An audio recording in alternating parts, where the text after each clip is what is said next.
point of order. Under Section 93, 94, 95 on Unparliamentary Acts and Language, I just want to point out that the video that the lady senator presented was obviously opinionated, a propaganda tool, right? It's should be stricken off the record, Madam President. And it's unparliamentary.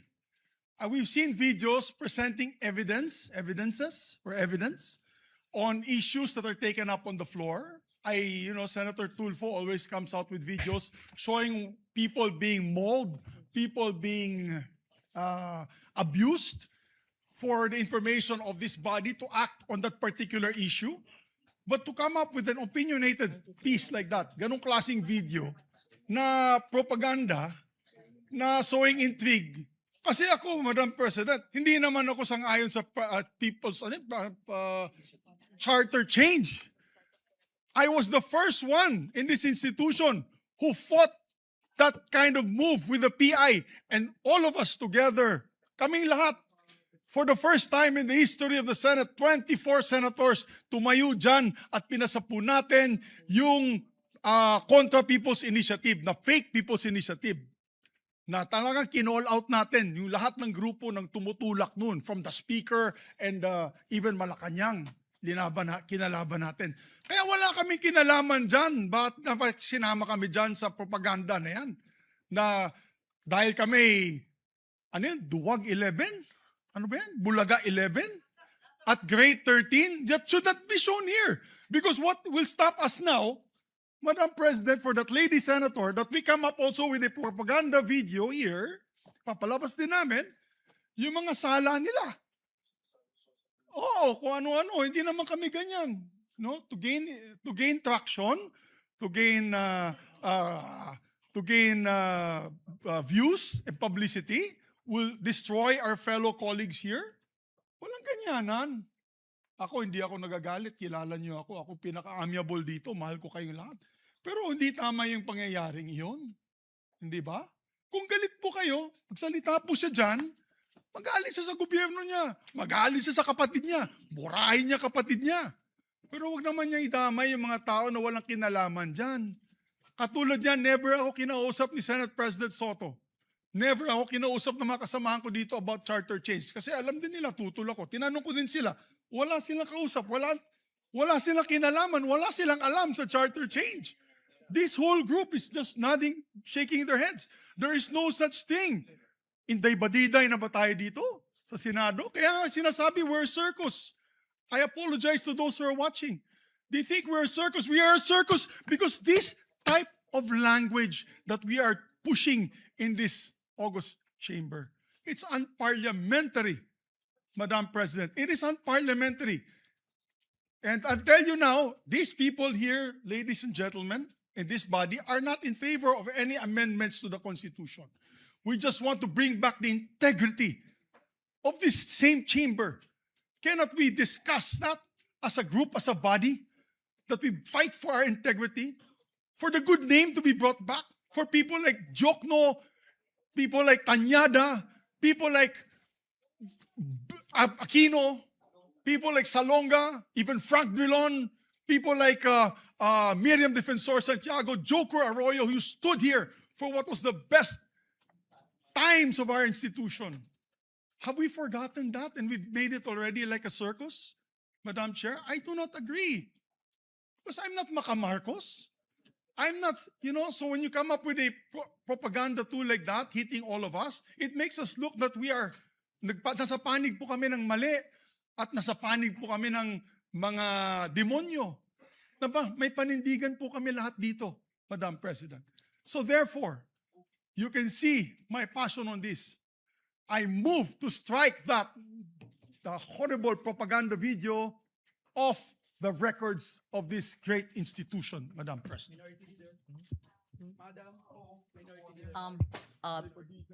Before I recognize the former Senate President, may I ask the former Senate President, Senator Subiri, is that transformed into your motion? Yes, that's a motion. That is your motion. That is a motion, Madam. Yes. So before we act on your motion, may I hear first from the Minority Leader Thank and you. then Senator Tulfo, Yes. Is it a Thank you, Your manifestation Honor. or a motion as Thank you well? very much, Your Honor. Well, this is a way of seconding the motion of Senator Subiri. First of all, the presentation, or what we call the editorial video that we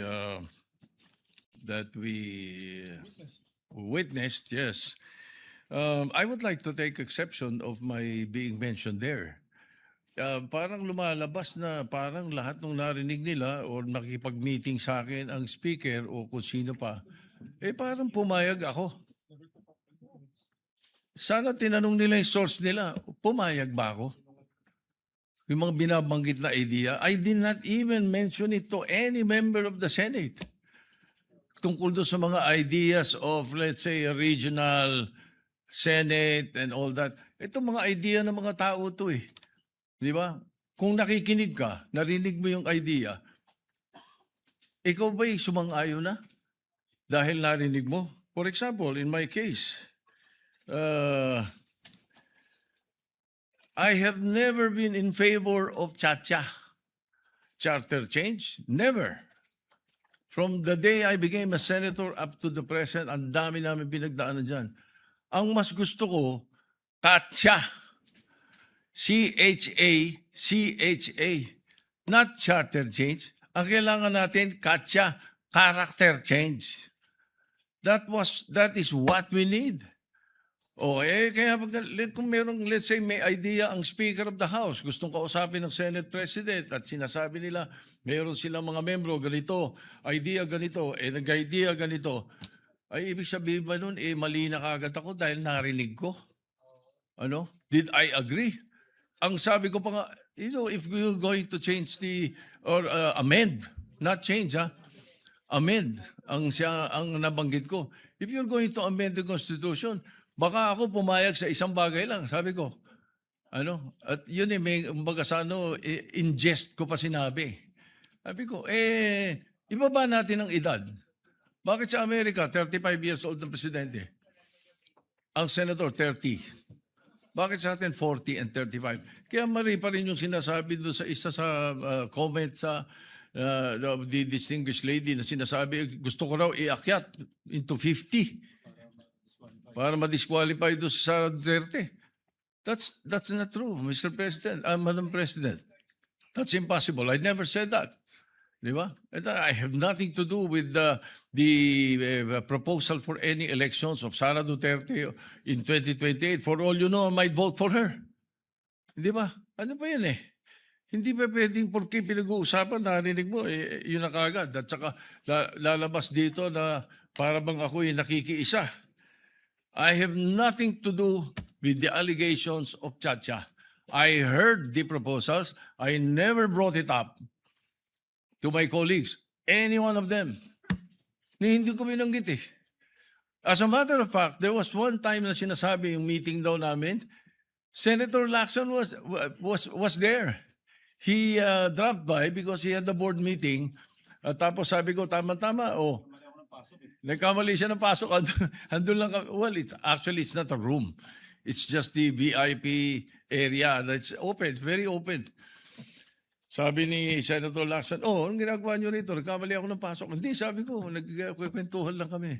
Sabi ko, at tinanong ko pa siya, ilan ba yung kwartong pinapagawa sa new Senate building? I even asked him that. Bakit? Sabi niya, why? Ito kang kako, yung mga congressmen gustong gawing regional. Gusto nilang gawing 36 ang mga senador. Sabi ko, tatanong ko kung kakasya ron. We were joking. So yung mga source na nakikinig ng mga kwento, parang they make it sound sinister. Mag-ingat po tayo sa mga ganong kwento. Hindi ko sinasabing hindi nangyari. Nangyari. Yung nag-usap kami, nakita kami. As a matter of fact, you will not be surprised.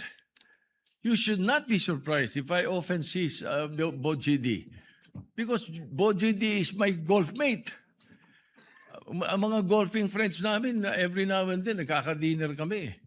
And during that time, na pinag-uusapan nila yung na binabanggit na Nag-meeting daw kami dahil sa Chacha. Parang ganun ang dating eh. That's not true. Ang talagang topic namin was the new TW777 of Honma Meres. It's a new set of clubs that Speaker Boji was telling me that he wanted to buy and asked me if I've tried it already.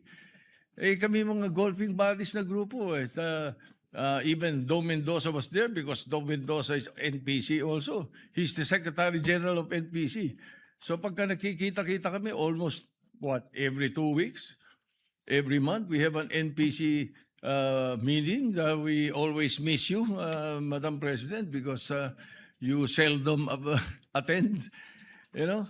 So hindi dapat masamahin kung nag-uusap-usap ang mga politiko. Kung may mga idea mga politiko. That's why I really take offense. I take exception to what was presented. But I don't care about what the other mention or the other things that were mentioned. But as far as the issue of my involvement in Chacha is concerned, I vehemently deny. Definitely, I have nothing to do with that. And I second the motion of Senator Subiri that the editorial video should be stricken off the record because it appears na parang mayroon tayong sinister na plano na kasama kami. Thank you. Yes. Madam President. Thank you very much. Just so that there's a proper order, according to who first raised his hand, I saw Senator Erwin Tulfo. I saw Senator. I am was it objecting to the Senator motion, Madam President. Let me just Senator Sherwin Gatchalian, was it? Senator Kiko Pangilinan and Senator Ping Lacson and Senator Bam Aquino, Senator Rafi Tulfo, and Senator Rodante Marcoleta. I hope I am not accused of favoring the minority, although I heard the good senator. Yes, Senator Marcoleta may speak after Madam Senator President, Erwin. Yes. I think I need to be heard because I am the one who objected to the motion. Oh, there's been an objection. Okay. Yes. The others are seconding the motion of Senator Miguel Zubiri. Yes, And Madam President, Senator I think Dante Marcoleta is objecting to the motion to delete off the record the privileged speech. May we, the video in the privileged speech, we take note of that. May we hear the other seconding motions? And I think I've recognized the others in that order. Yes, we take note Madam President, will of you the not objection. hear why I objected? I Yes. need to register the reasons why I objected to the motion. Madam President, I raised my hands immediately after. So I guess siguro May I? before hearing the objection of the good gentleman. That is what the from chair Pampanga. will, actually, that is what the presiding officer will actually say, that we will listen in the order that I mentioned, the seconding motions, and we will likewise listen to the objection so noted by Senator Marcoleta and all the reasons pertaining to the objection, and we will vote on the measure because there is an objection. Thank you. Thank you, Madam Chair. Madam Chair, I second the motion to strike that off our records that video presentation presented earlier, Madam President, because Madam President, all senators of this chamber, be it the majority, be it the minority, we need respect, or we deserve respect, Madam Chair. We must not tolerate presentation of unparliamentary acts. Yung ating institusyon, Madam Chair, isisirain doon po sa video presentation. Nasisira po yung ating institusyon. And what we're trying to do, Madam Chair or Madam President, instead of trying to regain yung credibility of this Senate, ano na lamang po at babanatan po natin mismo ang ating institusyon. Wala pong iniwan yun, Madam President, na sisirain po natin ang sarili nating tahanan. Mabuti po sana kung facts-based po yung mga iprinisit na kanina. Haka-haka lamang po. Akala ko nga po, fake news yung pinapanood ko, which I believe is fake news, which I believe is just an opinion, an idea of one person or one group, Madam President. I think, so I therefore seconded the motion that that video recording be stricken off the records of the Senate. Thank you, Madam President. Take note of that. Next is Senator Kiko Pangilinan. We recognize. Thank you, Mr. President. I likewise support the and second the motion to strike off the record the video, Mr. President. Clearly, disinformation has no place in this chamber, Mr. President. Sowing of intrigues has no place in this plenary hall, Mr. President. Fake news has no place in this plenary hall, Mr. President. And I say this by presenting the facts, Mr. President. This representation was chairman of the Constitutional Amendments Committee from August 12 until May 11. And the records will speak for itself. Sabi nga nila, we should seek the truth from the facts and not from disinformation video propaganda. What are the facts? From August 12 until May 11, Mr. President, the Committee on Constitutional Amendments never held hearings on constitutional change. That in itself is proof, Mr. President, that this haka-haka, this conspiracy to commit or to amend the Constitution for whatever reason, self-serving, term extension, NOEL, etc. These are lies, Mr. President. At least in this plenary hall and in this chamber, the Senate did not entertain charter change under my watch as chairman of the Committee on Constitutional Amendments. For the record, Mr. President, and I support the striking of the record, that it be stricken off the record, Mr. President. Thank you. We take note of that, Senator Pangilinan. Just for the record, so that it is clear on, that's Rule 34, Section 93. Acts and language which offend the senator or any public institution shall be deemed unparliamentary. And Section 94, no senator under any circumstances shall use offensive or improper language against another senator or against any public institution, just for the record. We recognize then Senator Sherwin Gatchalian. Thank you, Madam President. Madam President, for the record, never ho namin na pag-usapan po ang charter change. CONAS, CONCON, People's Initiative, never po lumabas yung pangalan ng charter change sa aming pag-uusap. Nag-uusap po kami tungkol ho kung paano ho natin maiayos ang mga problema ho ng ating bansa. Higit sa lahat, paano ho mabalik ang tiwala ng taong bayan sa ating institusyon. Aminado ho tayo, pag tayo po ay umiikot sa buong Pilipinas, nakakausap po natin ang ating mga constituents, marami hong nagulat, maraming nagalit, at marami hong nadismaya. At ito ay hamon sa ating lahat, hindi lang po sa ating Senate President, kundi sa ating lahat kung paano ho tayo magtutulong-tulong, maibalik po ang dignidad at respeto ng taong bayan sa ating institusyon. Kaya mga kasama, itong mga lumalabas na video na ganito, hindi ho ito nakakatulong. Bagkus, ito rin po ay magkakaroon ng negatibong epekto sa pananaw po ng ating mga kababayan sa institusyon na mahal ho natin, ang gusto ho natin protektahan.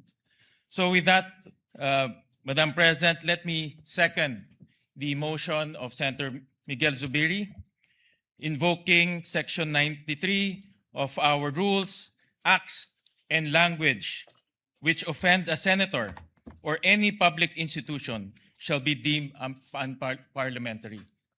Thank you, Mr. President. Thank you, Madam President. Thank you, Senator Sherwin Gatchalian. Let me just also note that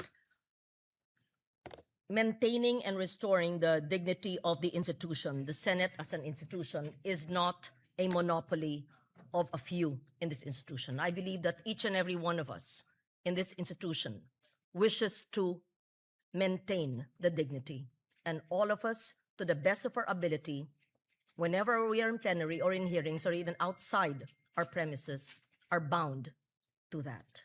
Thank you. Senator Ping Lacson, please. Thank you, Madam President.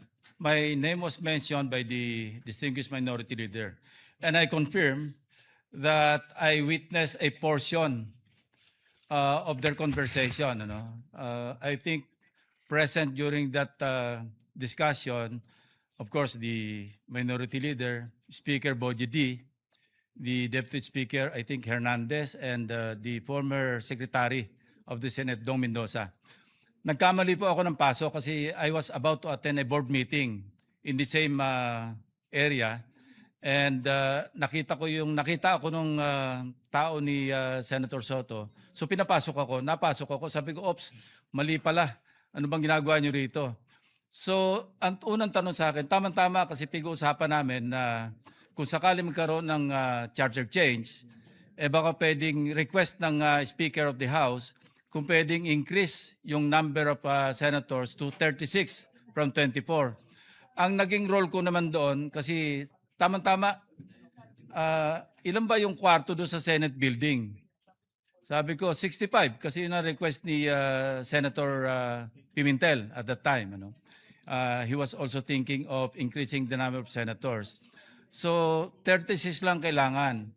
So, after that, and I confirm na probably ako yung sinasabi ni Lito Banayo na source, because immediately or the following Thursday, we used to have this Thursday eating club attended by Lito Banayo, Gringo Honasan, and several other personalities. Some former senators, former congressmen, incumbent congressmen, sometimes Governor Rudito Albano would be there, ex-Congressman Suplico, and several others.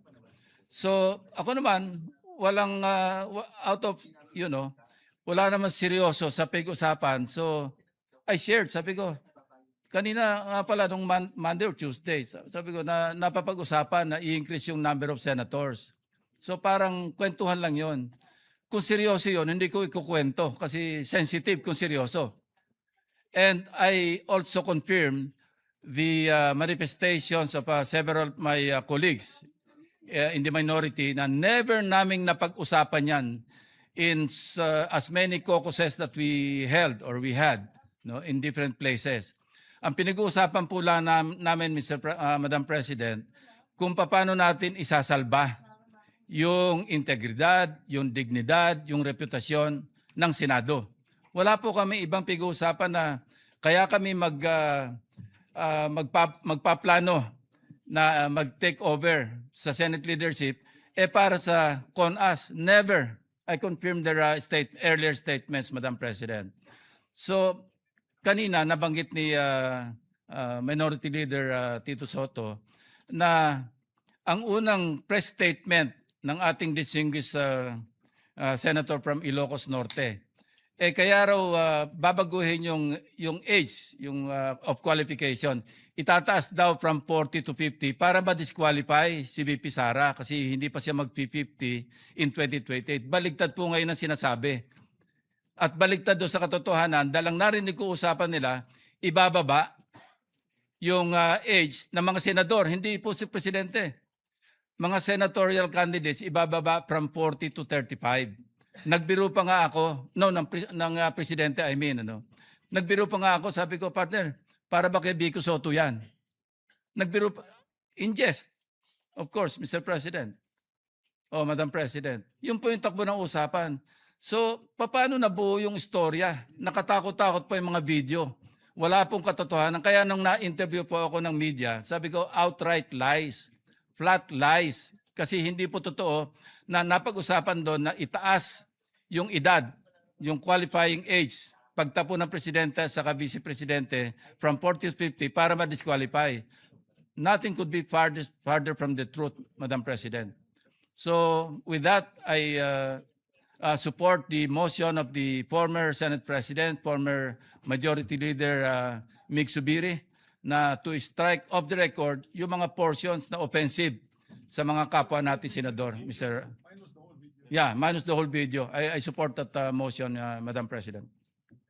Thank you, Senator Lacson. We recognize Senator Bamakino. Was it then Senator Tulfo, Rafi, and Senator Risa raised her hand. Just for the information of Senator Marcoleta, it's not that I'm delaying the reasons for your objection, sir. We are listening to the seconding motions. Thank you. Magandang araw, Madam President, mga kasama.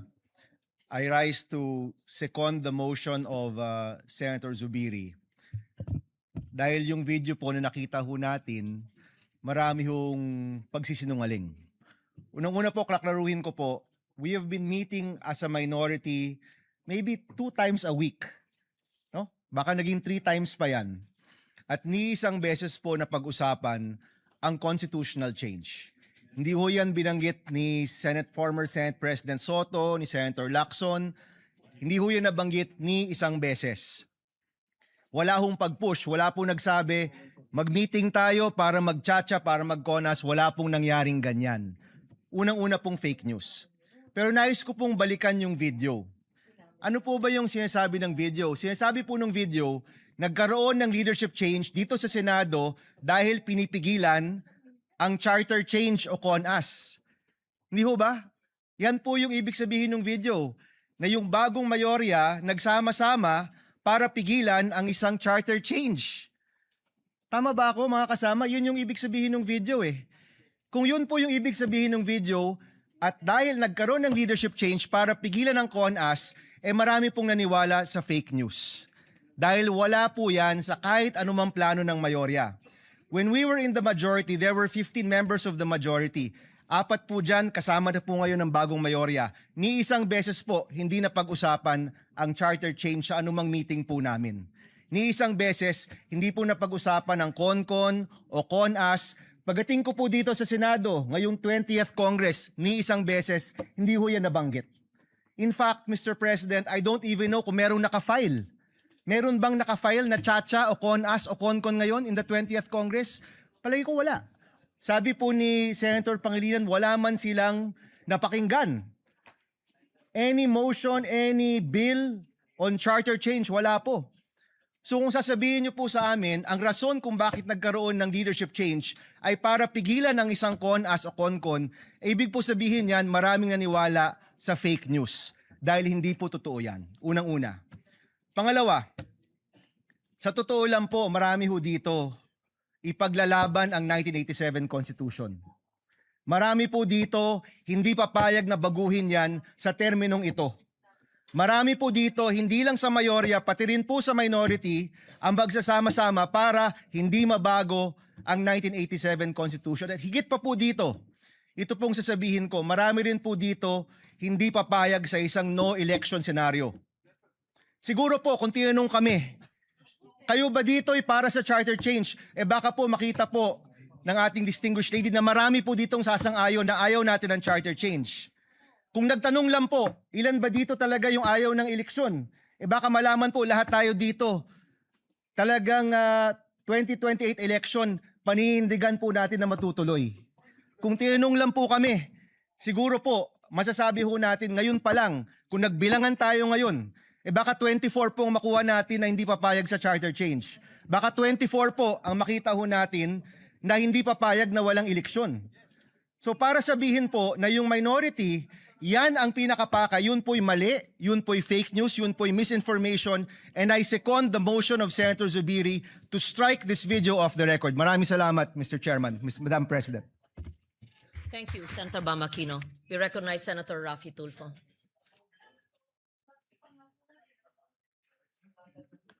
Madam President, I support the motion of Senator Mig Zubiri to strike sa record yung video presentation ni Senator Amy Marcos.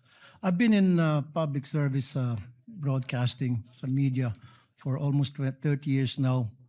First time na ako nakita ng How Shao presentation kanina. But before that, let me tell you this. Sana wag natin gamitin yung plenary para sa mga conspiracy theories natin. Sana maging totoo lang tayo. Again, babalikan natin yung sinasabi ko, experience ko sa media. 30 years na po ako sa media.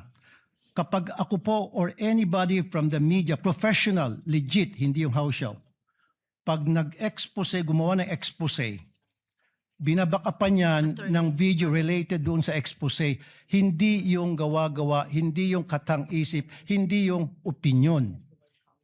Pag naglabas ng expose ang isang tao, especially dito sa bulwagang ito, dapat related doon sa sinasabi noong senador.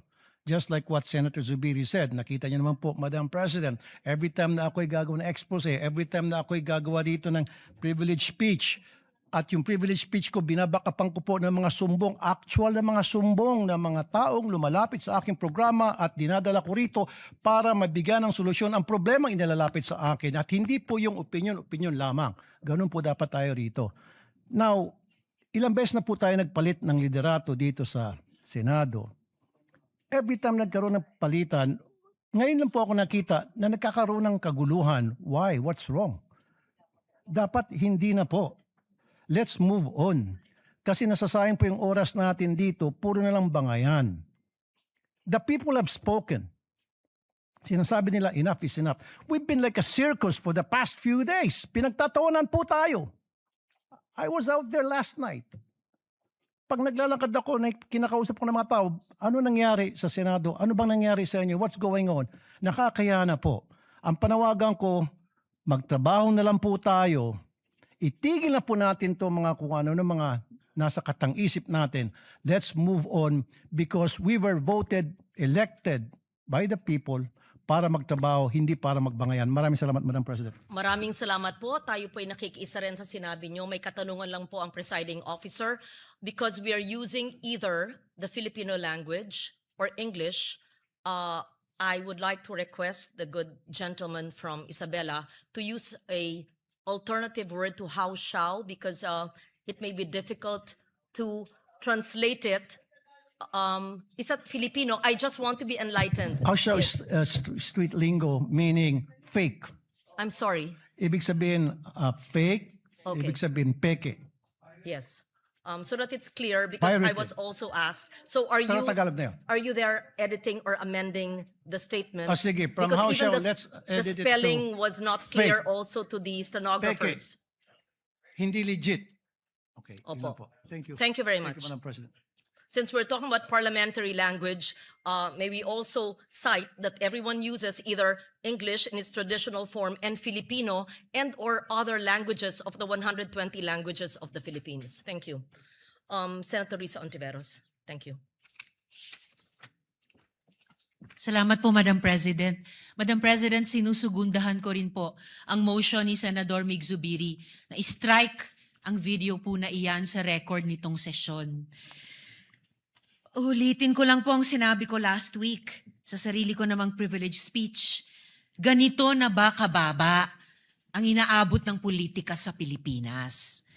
Na hanggang dito sa floor ay magbabatuhan tayo ng putik.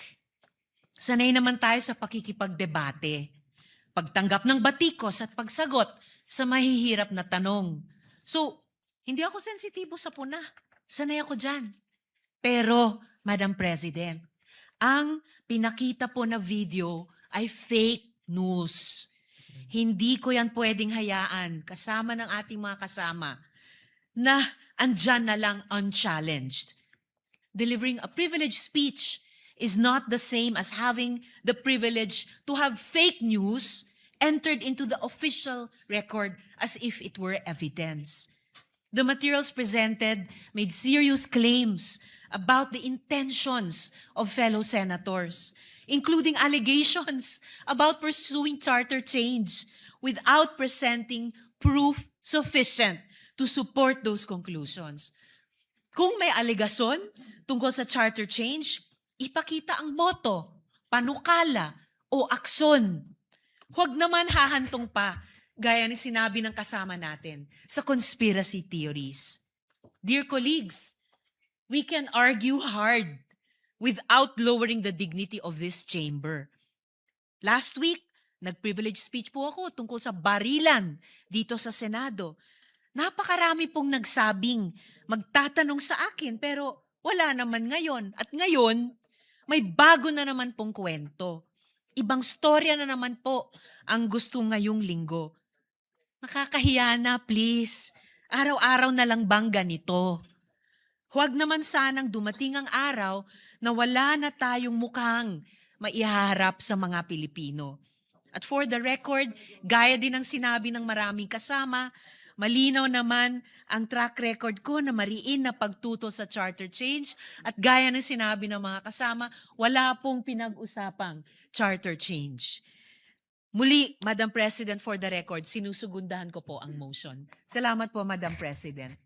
Thank you, Senator Risa Ontiveros. May we recognize Senator J.V. Ejercito. Yes, thank you, Madam President. Likewise, may I also put on record that I support the motion of Senator Zubiri that the privilege speech of our colleague be stricken off the records. And Madam President, allow me to explain. Let us not allow this august institution to be used as a platform for disinformation.